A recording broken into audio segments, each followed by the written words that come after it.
Hi, welcome to Fuerteventura. There's been a few comments in recent videos asking why we chose to live in Fuerteventura. And could I explain why and how we went about it? So, as we've been living here for 5 years next month, it's probably a good time to actually tell the story. So if you're interested, carry on watching. If not, I'll see you next week.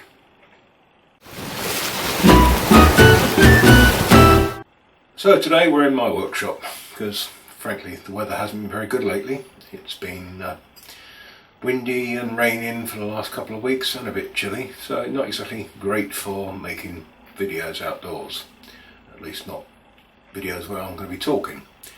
So today I'm going to be talking about what brought us here to Fuerteventura in the first place to live. And I'll start at the beginning basically. When Sue and I first started living together, a long time ago now, we tended to like to go away for a week in the winter to get away from the awful UK weather. So we went a few places and then I suggested coming to Fuerteventura because I'd been here once before, years before, and so we did. Well, the first time we came we stayed in Coralejo, and Sue frankly thought I brought her to the moon because the landscape is a little bit like that, or like Mars, because there's actually quite a bit of red sandstone and what have you around. Every winter we'd get to the point where we wanted to plan a week away and we'd start to think where we're going to go. Sometimes we went on a cruise, once we went to the Caribbean for a week. But in the end we just kept coming here because we knew we'd enjoy it. So we used to stay in Coralejo and a number of places. And eventually we found El Catillo on the northwest coast and we liked it. So we then ended up staying for a few holidays there. After living together for 17 years as it was, we actually got married and we came to Fuerteventura, to El Catillo, on our honeymoon for 3 weeks.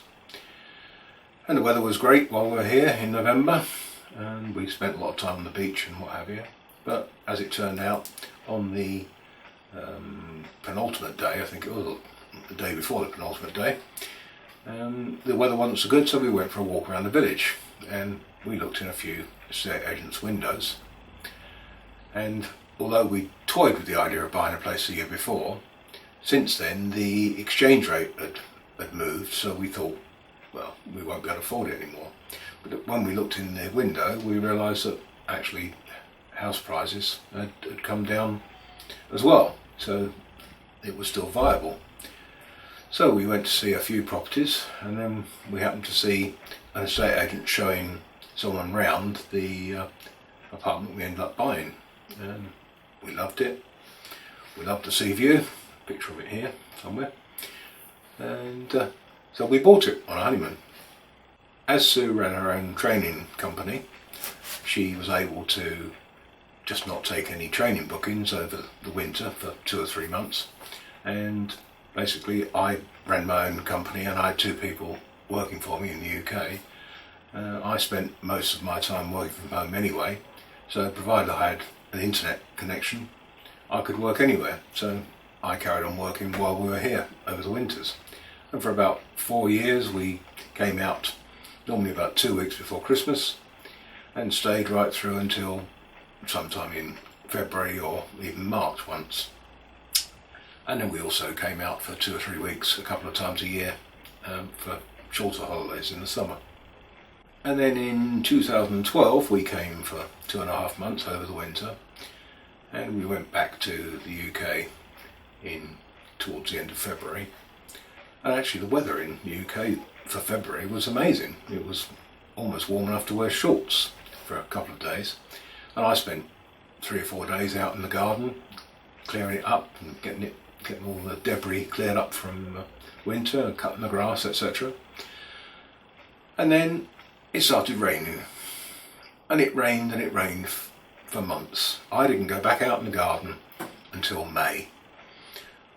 And although Sue had wanted to move out here permanently for a while, I wasn't quite ready. But that did it for me. I said, right, that's it. Let's set up and go. So that's what we did basically.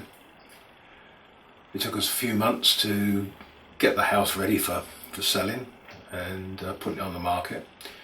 And I think around November we accepted an offer, and as things do in the UK, no buying process is easy. Even though we were the end of the chain, it still took about 3 months to actually go through, and we finally completed in mid-February of 2013. In the lead up to actually moving, obviously we'd done lots of clearing out of the house and garage and loft. I actually made 23 trips to the local dump recycling centre. 23 car loads that was. It's amazing how much you accumulate over your lifetime. Well, I say lifetime, we'd only been in that house 11 years.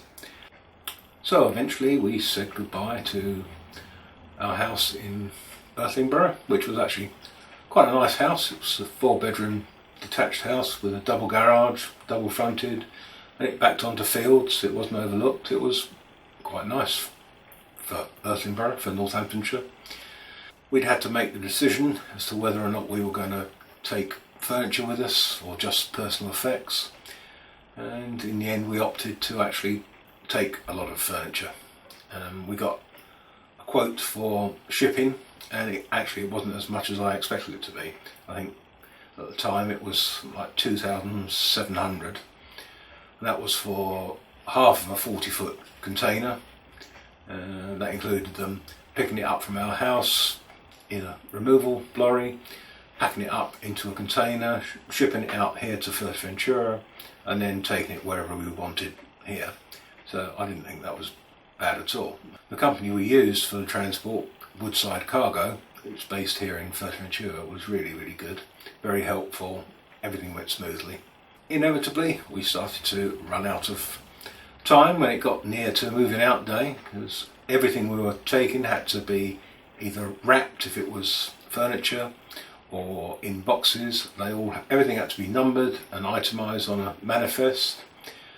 We got to the day the removal people were coming, and they were actually coming sort of late afternoon to do a bit and then coming back the following day to finish off.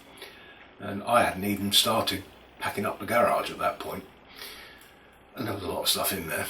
So I actually spent all night in a freezing cold garage with it snowing outside, packing everything up. And so by the time they arrived again at 7 o'clock in the morning, I was pretty shattered, I must admit. But we managed to get it all done. It all went into a lorry and off it went. We dropped the keys off at the estate agents and off we went. I'd actually booked a couple of nights in a hotel near Bristol Airport, which is where we were flying out from. So we spent our last day in the UK on, I think it was the 15th of February 2013. And we had a walk to a local pub down a country lane and generally relaxed, and caught the flight here the following day. Our move was probably a little bit easier than for some people because we actually owned the apartment, so we didn't have to find accommodation when we arrived, rent a house or what have you. We just went straight into our apartment as usual, and within minutes we were at home. Our stuff arrived in Fuerteventura about 2 or 3 weeks later on a ship, and obviously we had nowhere for it to go because our apartment was fully furnished. So it went into storage in Puerto del Rosario, the capital, until we found a house to move into. And we started to settle into life here in Fuerteventura. At the time I was still running my business, so I still had that to do during the day, some of the time anyway. I never liked to work very hard. And the sun shone and we started looking for property. It was always our intention to adopt a dog at some stage while we were here, and in fact Sue started volunteering at the local dog pound once a week after we'd been here about a month. And I think the second week she was there, this dog came in, she fell in love with it. It had its 3 weeks and was then going to be put down because they only got 3 weeks here, which is actually 2 weeks more than they get in the UK. So we went and got him, and that's Oscar, who we still have today. As we were living in the apartment and we had Oscar, it made finding a house even more sort of pressing. We found a house we liked in Lahares. It was a modern house, new, or sort of new, because nobody had ever lived in it since it had been built. And we started to negotiate for it. Eventually our offer was accepted, or so we thought. And after a number of months of being messed around, we were told by the owners, who'd built that house and about 7 or 8 similar ones in the same place, that they decided to keep that house, but we could have another one of them instead for the same price. Well, the one they wanted to sell us was on the road, not particularly busy road, but it was overlooked on all sides, and the one we wanted wasn't. And actually at that point we found out that the owners were negotiating with somebody else to sell that house that they were now offering to us at an even higher price. So they really weren't honest people, told them to get stuff basically. And we started looking again. And then we eventually found this house. It's in La Oliva, which isn't where we wanted to live. We wanted to live in Lahares because that's a much more lively place. There's a lot more bars and restaurants and reasons to walk into town, whereas La Oliva just doesn't, unfortunately. But the house was okay. It was a bit run down. It hadn't been particularly well looked after for a number of years. The previous owners kept telling us how lucky we were that we were going to be buying it and how much they loved the house, but they may have loved it, but they didn't show it much love. Typically, it came fully furnished, and we'd bought half a container load of furniture with us. The day after we moved in, everything got delivered to us, and we had a house full of furniture. Our living room was a bit like one of those games you used to play when you were a kid, where it was a lot of letters and one empty space, and you had to put them all in order, and you had to move one to get another one round, and so on. Well, it was just like that in our living room, because if you wanted to get something over there, you had to move this, then move that, then get over there, then move that back. So we had to get rid of them pretty quickly, and as it turned out, just about everything that was left in the house was crap, quite frankly. So we didn't want to keep it. It's amazing what you miss when you walk round. We came round the house I think 3 times when we were looking to buy, and we just didn't notice what rubbish most things were. But hey ho. It's quite funny really, because once we were here, it occurred to me about 3 or 4 days after we'd been here that I hadn't taken Oscar for a walk. So I said to him, "Do you want to go for a walk, Oscar?" And he looked at me and said, "Well, if you like, but I'm not bothered because I've got the garden." Well, to answer a few of the questions about house buying and what have you here, people have said, is it worth taking your own furniture or can you buy furniture here? Well, we've managed to buy some furniture, certainly for the apartment and what have you. I'd say it's a bit more expensive here than it is in the UK, and you certainly don't have as big a choice because you don't have the big shops that you have in the UK. But there is an IKEA, well, an IKEA in Lanzarote, so you can either go there, or there is an order and drop-off point in Fuerteventura, so you can order anything and they will deliver it to you.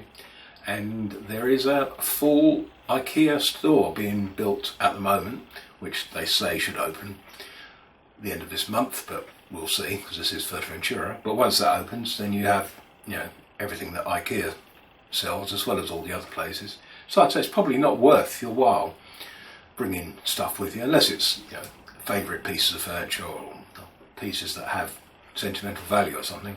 Just bring your personal effects. You can buy all the electrical things you need here. There's Electron, which is a big electrical sort of superstore place, where you can buy obviously washing machines and cookers and microwaves and TVs and you name it, they sell it. And the prices are pretty good, to be honest.